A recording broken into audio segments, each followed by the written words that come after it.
Hello everyone. నాకైతే ఒక situation అయితే ఎదురైంది. ఆ సిచ్యువేషన్ ఎలా ఉంటుందంటే చాలామంది ఫేస్ చేసి ఉంటారు, అలాగే సిల్లీ సిచ్యువేషన్ అయి ఉంటుంది. మేబీ ఈ సిచ్యువేషన్ను చాలామంది ఫేస్ చేసి ఉంటారు.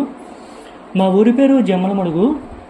అది ఆదివారం రోజు నాన్ వెజ్ తినేవాళ్ళు చాలా ఎక్కువ మంది అయితే ఉంటారు, కానీ వెజ్ తినేవాళ్ళు కూడా ఉంటారు కదా.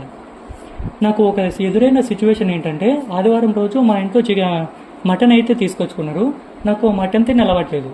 ఇంకా ఫర్దర్గా నేనేం చేశాను, మటన్ చేస్తారు, ఇంకో కర్రీ చేయడానికి ఇంట్లో కొద్దిగా బరువు పడ్డారు. నేనేం చేశాను, వెజ్ కర్రీ కోసం మా ఊర్లో అయితే సెర్చ్ చేశాను. వెజ్ కర్రీలో వంకాయ కర్రీ కోసం జమ్మలమడుగులో తిరగడం స్టార్ట్ చేశాను. దాదాపు 2-3 షాపులు అయితే తిరిగాను.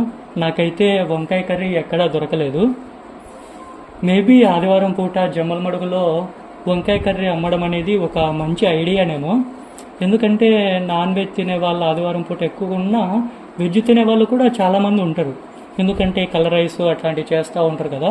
పప్పు బదులు ఏదైనా కురాకు తిందాం అనుకుంటారు.